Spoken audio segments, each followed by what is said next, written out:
The After Show with TelecomTV's Guy Daniels and Ray Maistre. Yes, welcome to The After Show on Telecom TV. I'm Guy Daniels, Director of Content, and we are broadcasting live at the end of Day 3, the final day of the TelecomTV Summit on Open RAN. And once again, we've got a great lineup of guests joining us, and we're going to answer as many of your questions as we can. So if you haven't yet got in touch, then do so now, and please don't leave it too late. Co-hosting the after show is, as always, Ray Maistre, Editorial Director here at Telecom TV. Hi Ray. Earlier today, we lifted the lid on Telecom Silicon, which is a new area for many of us and which dovetails very nicely into Open RAN. Absolutely, Guy, and it's not very easy to say, as we both know. And of course, hardly a day goes by now without some kind of discussion about the chip sector because of the current supply chain issues. But of course, it's absolutely critical that the best possible components are available for the very demanding workloads of disaggregated radio access networks. So there's plenty of work to be done here.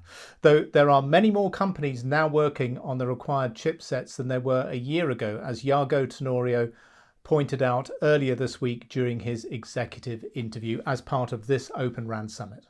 Yeah, it was a good interview there with Iago, and well worth watching if you haven't yet done so. He always has some very interesting things to say.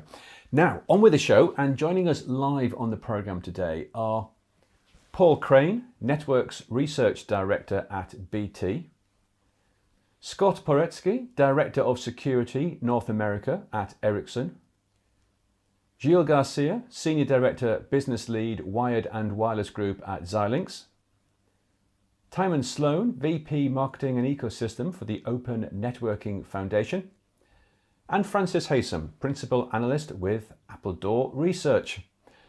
Hello everyone, very good to see you all again. Now, as always, lots of audience questions to get through in the next 45-50 minutes or so. So Ray, over to you to start us off. Okay, thanks very much, Guy. So Paul, gonna give this first audience question coming to you today. And the question is, Rakuten Mobile has succeeded in 4G by innovating using open interfaces ahead of any standards or specifications. Does this point to a different future standards approach in Open RAN, more akin to the IETF model, or de facto standards creation through software evolution and success? So a long but very important question. Paul, any thoughts on that at all? Yeah, Rakuten have done a great job, and they've got a really great ambition as well for the solutions they're building. I think the approach they took was necessary because there weren't the standards available at the time. From an operator's point of view, what we're after is a rich set of rich ecosystem of components or solutions that we can purchase at the right time. And to date, the more the traditional methods of doing standards, like the 3G GPP approach, has actually served operators really well. I think that with Open RAN, along with any other telecom standards, the really, really important thing is that those standards are global, that there is one set of standards that the whole industry can coalesce around, so we get those economies of scale. We do get that rich ecosystem of supply. And my guess is, and what seems to be happening is that the Open RAN Alliance is is where the center of gravity is to be that rich set of standardized interfaces.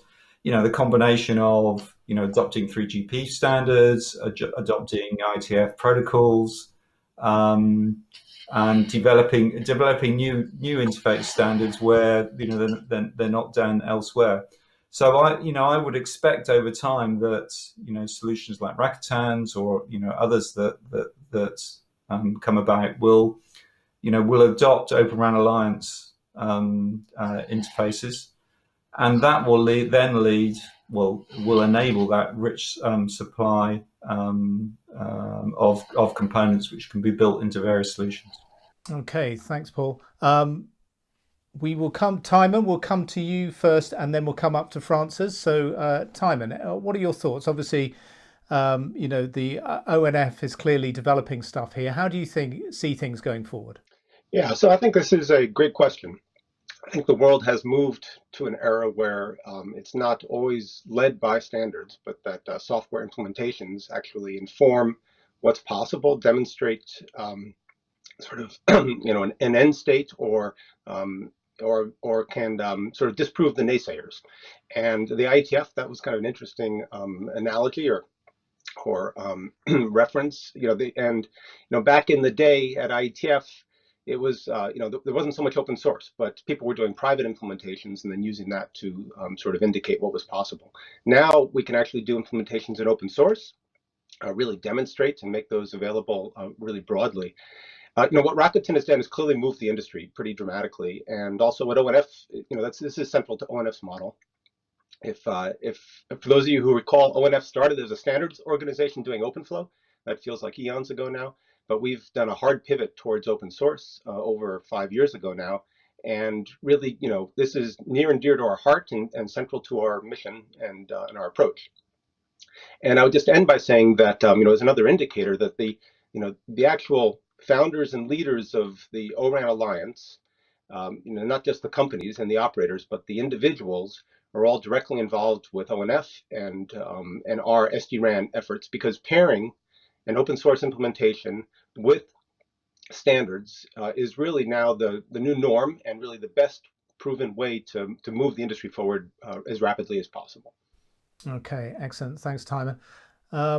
Francis, what are you seeing out there in the market? Are you seeing a shift in the way things are developing in terms of specifications and blueprints and so on and so forth? I guess I would kind of say I don't want to come across as sort of saying standards are relevant anymore, but I think the really key thing that's changed in networks is, and I've said this in a previous session, is it's all software, and the opportunity cost in software is much lower than the opportunity, the cost to develop something in hardware. So we in telco, we fundamentally have still kind of a hardware legacy process that we're thinking about here, where if something was going to work in 5 years' time when the standard works, and you'd gone away and developed hardware, you needed to make it work. The standard needed to be there for you to make that investment. Software that has a very different sort of upfront cost in terms of its development.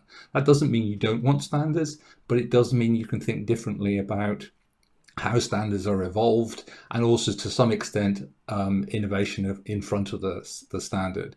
I don't think we're seeing, Rakuten is probably a very specific example where they're very actively saying we can't wait for the standard, and they're doing the same with the RIC as an area.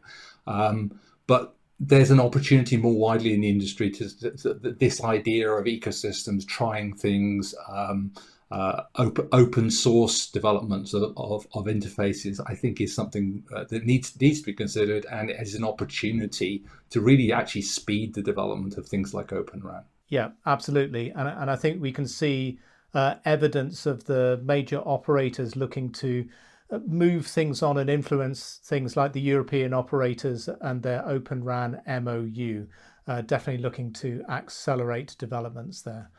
Okay, if no more comments on that particular question, we'll go across to Guy for audience question number 2. Over to you, Guy. Yep, thanks, Ray.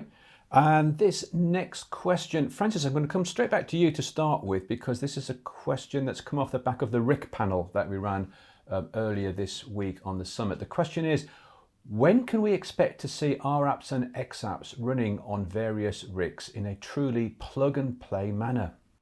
I think we need to start. We're right at the beginning of the implementation of the RIC. It's a very exciting development, but we are very, very early stage. I think certainly our view as Appledore is that Open RAN is coming, come what may. But really, what drives really plug-and-playable xApps and rApps at scale is going to be the adoption of the underlying the horizontal disaggregation of the RAN that allows that vertical disaggregation to happen. That is very, very early stage.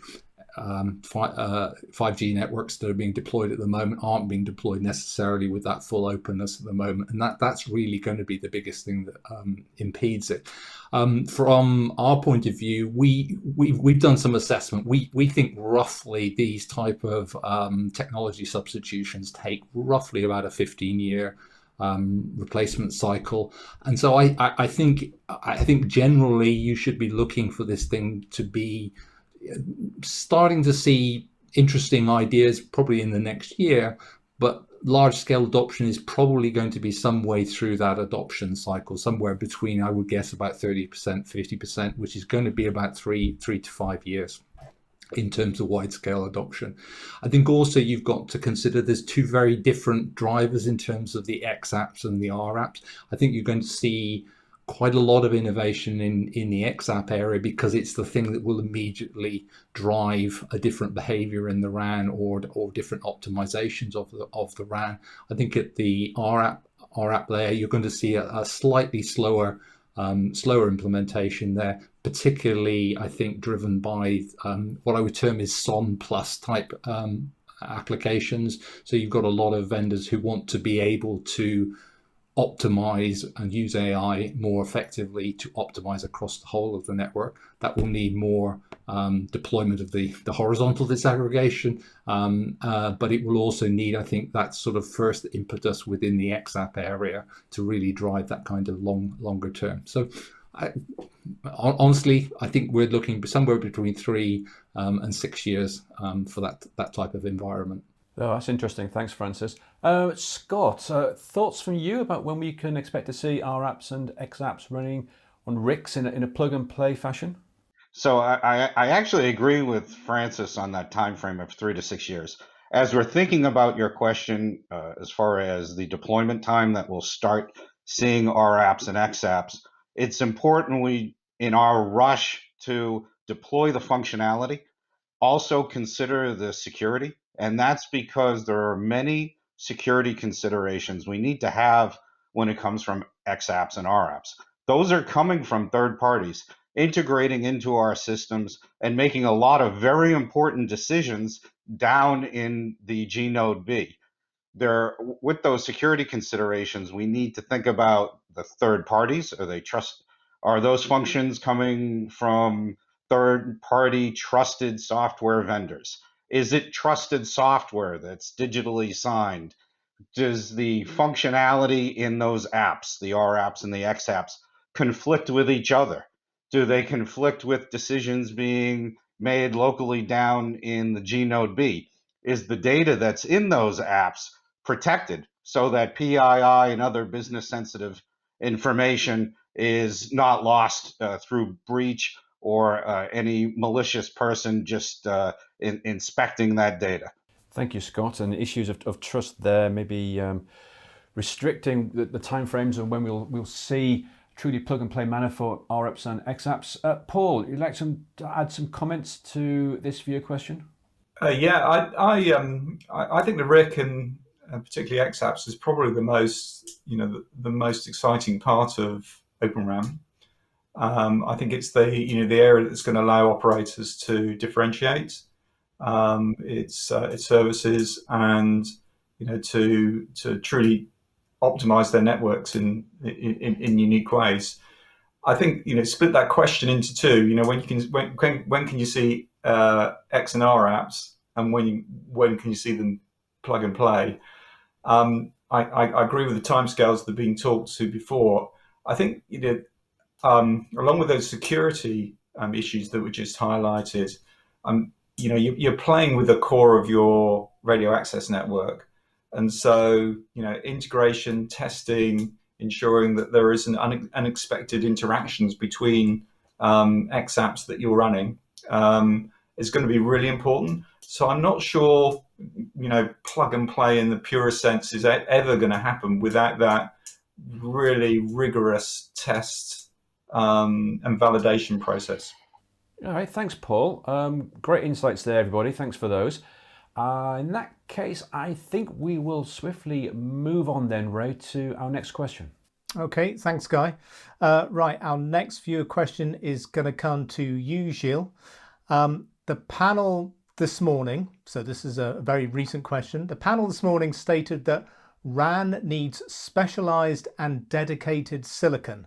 How is this statement compatible with the Open RAN presumption that radio access network, the CU and DU, can run on COTS, and more RAN can be virtualized on COTS and cloudified in public and private cloud? So, Gilles, how are things developing here in terms of what is needed in terms of silicon for Open RAN? So great questions, and thank you, because I think that will help probably to put that back at the beginning of the Open RAN. Open RAN, you have all the 5G core, but this is really at the CU, DU level and the radio level. So on the radio level, there is no COTS server. So everything is around beamforming or radio DFE. So this is where a lot of the specialized silicon can be used for advanced beamforming or for advanced DFE radio functions. When you are now moving to the CU-DU, of course, COTS are the way to go. But you also need to consider what are the use cases that you are addressing. COTS servers and software, pure virtualized software, will be able to cope with 4x4 radios, potentially with 8x8 radios. But as soon as you are going beyond that or talking about massive MIMO, you will need to have accelerators that will be specialized silicon to process the right information and the level of information that a COTS server will not be able to process with the software. Same thing on the CU side, when you will have those large, complex use cases, security, and we discuss about that, but security will also need to be accelerated by the dedicated specialized silicon. That can be accelerator cards, that can be different type of components. But of course, as Xilinx one, we are playing on all of those. So I think it's important to differentiate the radio side, so all the radio units, where for advanced beamforming, very efficient DFE, you need specialized but flexible dedicated silicon, and the DU-CU, where in fact you need to complement the COTS servers to allow him to cope with the complex use cases and the amount of data that you need to process when we're talking about massive MIMO, 32T, 32R, or 6040, 64R type of radios with 16 downlink layers, 8 uplink layers. So that's in very complex and huge amount of information to handle that need to be offloaded or accelerated with dedicated silicon. Yeah, absolutely. It kind of reminds me of the early days of virtualization, where it was, it's not just a case of getting any old server to run a network. That's just not how it works. So if we don't have any other responses to that question, I think we can move on, because Guy, I know you've been telling me in the background we're getting more great questions in, so the more we can get in, the better. So back over to you, Guy, for the next question. Yep, thanks, Ray. We are indeed getting questions in as we speak, and we'll try and get onto those at the end of the show. Scott, next question from our audience then. Will the openness of Open RAN make it less or more secure than conventional RAN? Because, says the questioner, I've heard the argument for both cases. So Scott, what do we say? Is it making it more or less secure? It's a really interesting question, and one that the industry is pondering globally. The answer to the question is yes. So it can be less secure. It may be more secure. What's really important here is standards and implementation. 3GPP has standardized 5G to be the most secure yet. O-RAN is built on top of those 3GPP standards. And in building those standards, what they've done is disaggregated functionality and also added new functionality. The benefits of those, there are many security benefits that come from that disaggregation and additional functions. But at the same time, that also expands the attack surface. So there's security benefits, and then there's also security disadvantages. Now, this expanded attack surface has been acknowledged. It's been acknowledged by the ORAN Alliance. It's currently being worked by the security focus group within the ORAN Alliance. It's even been acknowledged by members of the ORPC who addressed ORAN's expanded attack surface at their July security event. Now, fortunately, as I pointed to, standards are very important here. The ORAN Alliance is very actively now addressing the security of ORAN so that we can ensure it meets the security expectations that network operators and users on those networks have based on the networks they have today. Excellent. Thank you very much for that, Scott. As you say, make sure you get the implementation right. And as you say, the ORAN Alliance are doing a lot of great work here. Francis, over to you for some more insights. I'd agree with Scott. It's definitely, yes, it has the opportunity to improve security. It generally in security, the more you can see of what is going on and the more people can look at that, the more opportunity you actually have to identify issues and have more people solving those issues. Much of security problems actually generally come down to misconfiguration and people quite often.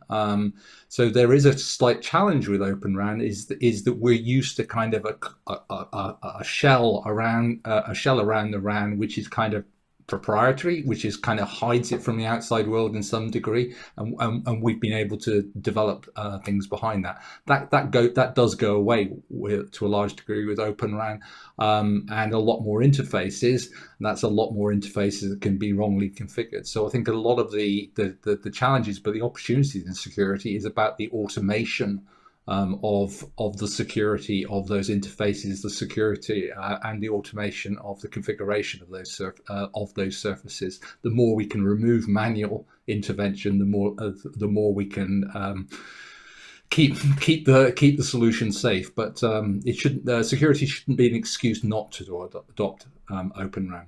Great, thank you, Francis. And Timon. I just want to make a quick comment that in many ways I like that visual of the shell around the RAN, and when sort of everything inside the shell is proprietary. The attack surfaces, there's the same square footage, if you would.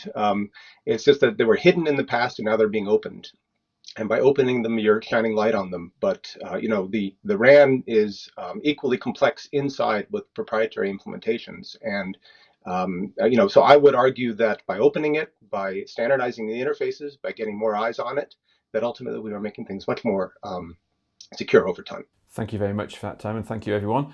In that case, Ray, let's get over to you for our next question. Okay, thanks, Guy. Timon, this question is coming to you, and I think this is a result of somebody having watched the chat that we had that ran in the summit this morning. And the question is, why do we need SD-RAN when we already have Open RAN?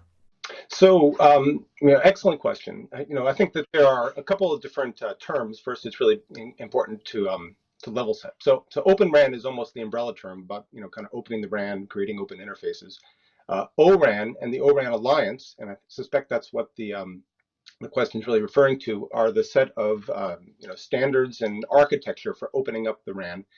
And then SD-RAN is ONF's project that's building open source implementations that are compatible with the ORAN architecture. And these all are synergistic. They really all feed on each other.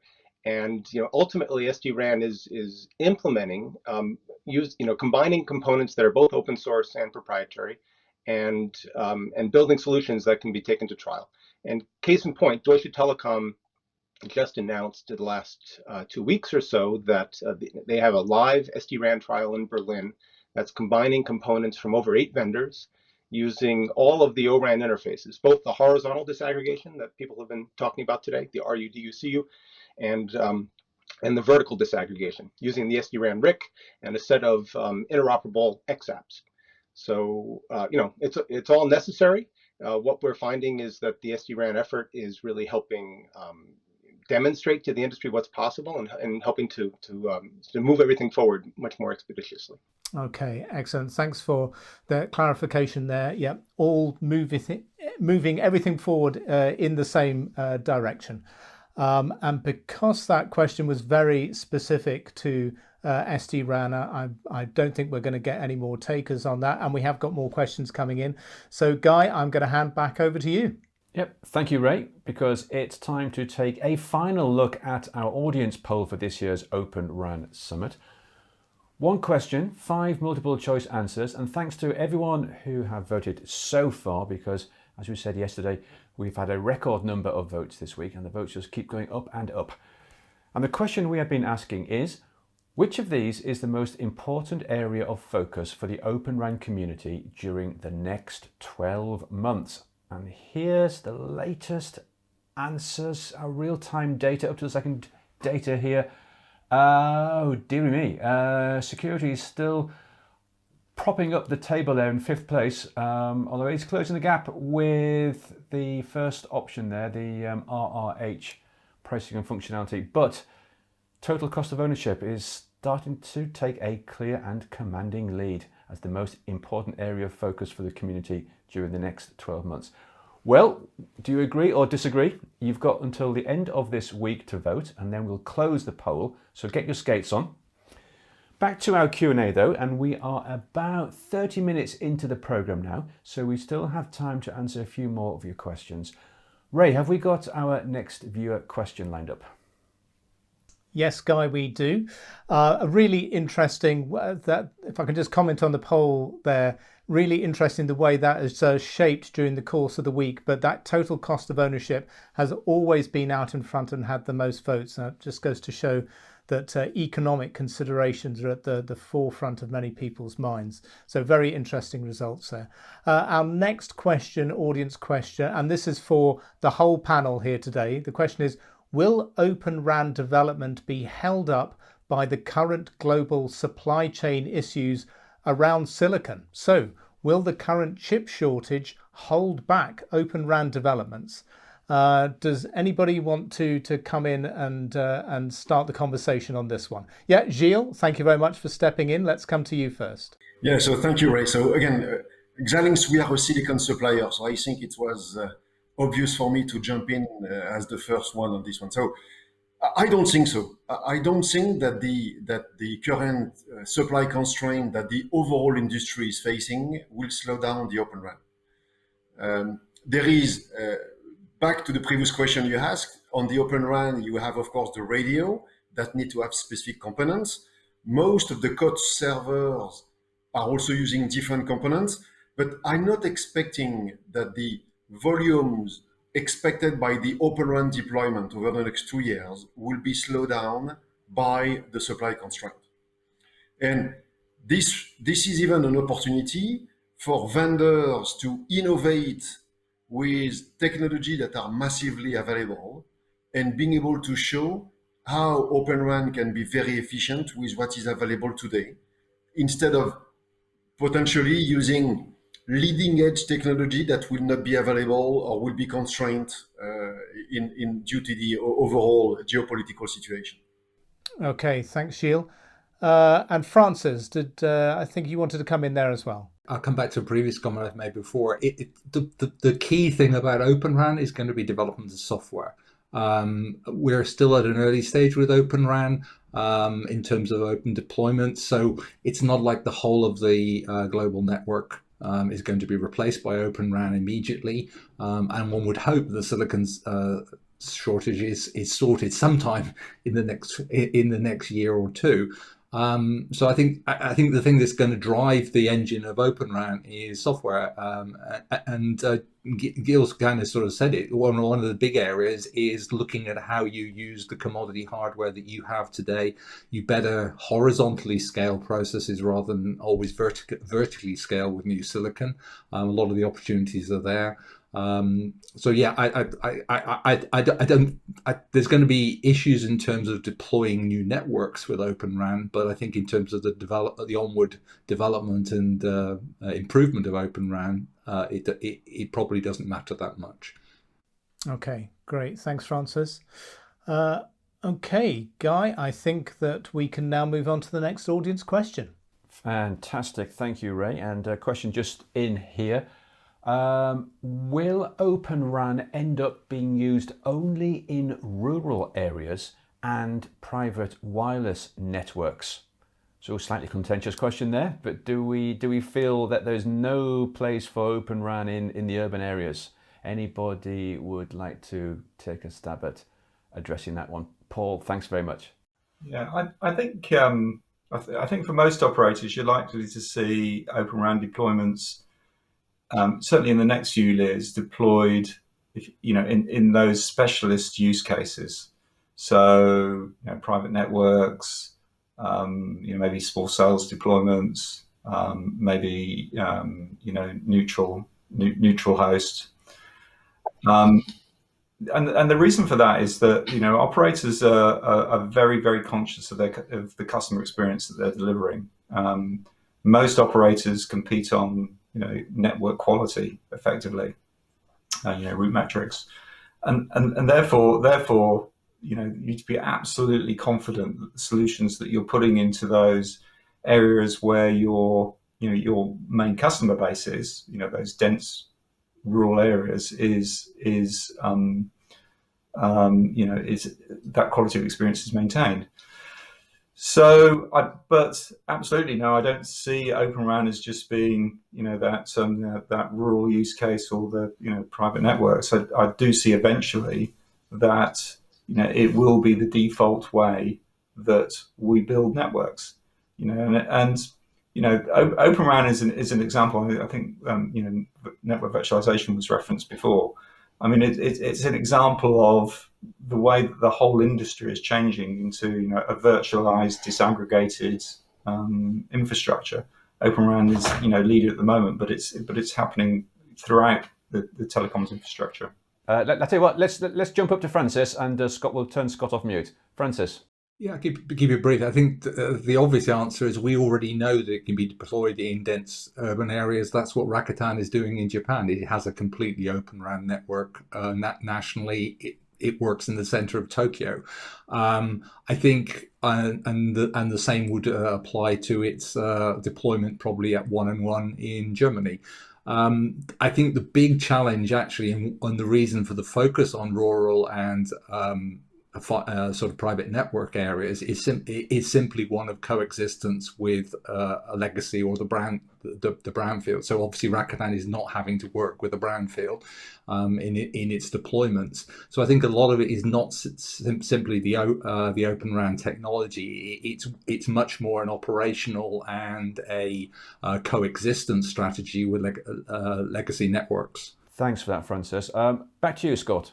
So there are aspects of Open RAN that we will definitely see in global deployments beyond just rural and private network. Now we'll start to see the initial deployments of Open RAN in those areas, rural and private networks.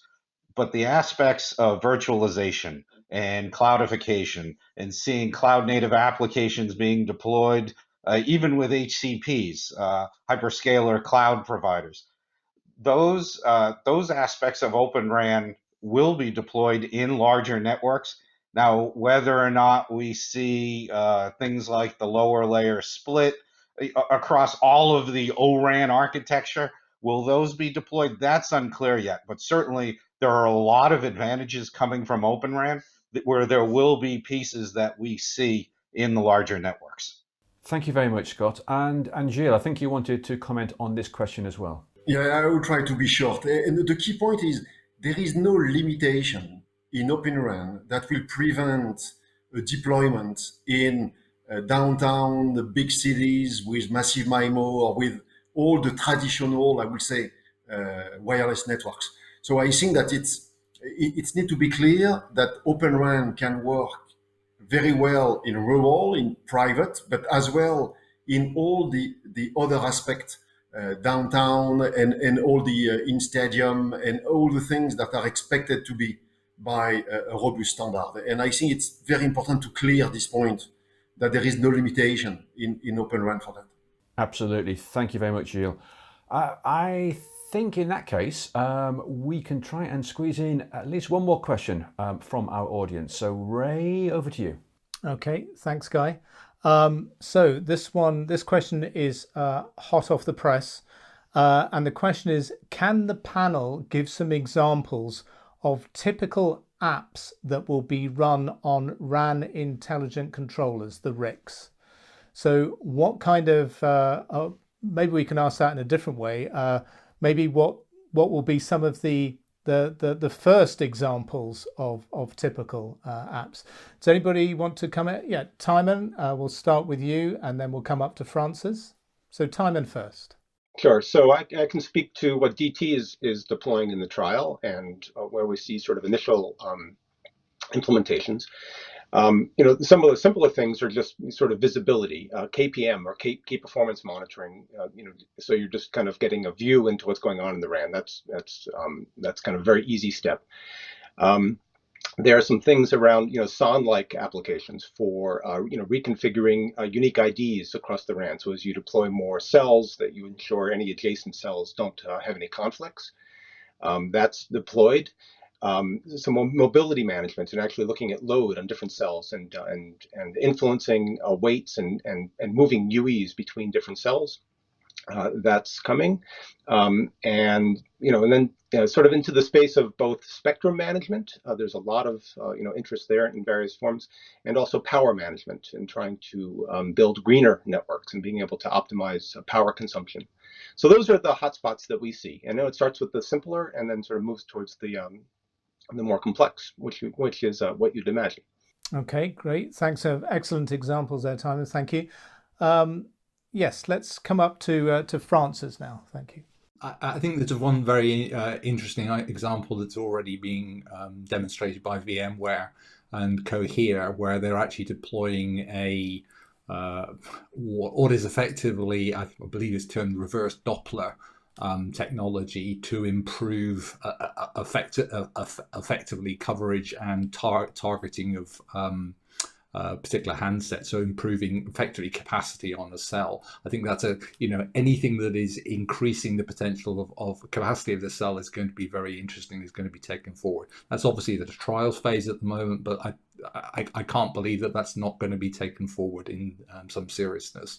I do also agree with the previous comment, which is I think the other key area is going to be power management. We obviously have COP26 coming up at the moment, and the ability to be much more dynamic, much more tied.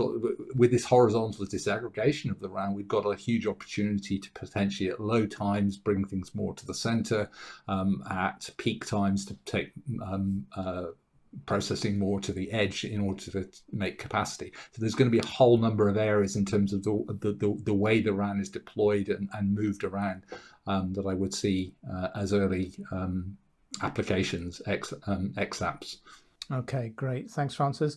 Scott, we'll come to you next. What do you expect to see first? Yeah, so our apps will also see security applications. When you think about it, right now, security applications are very much using AI and ML, and then our apps, the R apps will also be using AI and ML. Those two will actually come together so that we'll have the R apps and xApps that are able to provide security functionality, particularly around threat detection, that's earlier and more precise. So that allows us to better respond to security events as well. I actually see these apps becoming very important in security in RAN and the rest of the network. Okay, excellent. Thank you. And Paul? I agree with everything that's been said, particularly the R apps and security. I tend to divide up into two areas. One is optimizing the network, and the second is potentially new services that you can deliver. And so an example of a new service might be very, very accurate positioning because you can actually access the data from the RAN. On the optimization side, the way operators configure the networks, there are I don't know, a couple of thousand parameters which you can set on the RAN. You tend to configure them once and then just leave them. We've now got the opportunity for actually to be able to change those almost in real time. And so there will be a whole gambit of optimization type applications that will be developed because we've actually got access to that data and can actually change the network. And spectral efficiency is going to become increasingly important. There's more and more demands on the network, and we need to focus on that total cost of ownership as on the questionnaire you highlighted before. Okay, excellent. Thanks, Paul. Okay, well, I think that covers all the answers we have for that question. And Guy, I think that's bringing us towards the end of the show. Is that correct? It is indeed, Ray. 45 minutes in. That's a great question for us to end on. Some terrific answers there. That is all the time we have. It's the end of our after show for today. Thank you all for joining us for this live program, and to our audience. All the questions you heard were from our audience. And that brings this year's Open RAN Summit to a close. But of course, it will return next year, and such is the pace of innovation in Open RAN that we are bringing forward the date to June 2022. So mark your calendars now. But we have more summits for you before then. Yeah, absolutely. Coming up very soon, we have our AI and Automation Summit. That's in mid-November. And then in December, we have the Green Network and the Great Telco Debate, which is shaping up to be a real doozy. Oh yes, can't wait for those. And watch out for news and updates about the AI and Automation Summit, because that starts on Wednesday the 17th of November, the day after our special live strategy outlook program with Ericsson, as we continue our Open RAN coverage. Intriguing. And with that teaser, we shall say goodbye for now. The after show was recorded in front of a live online audience.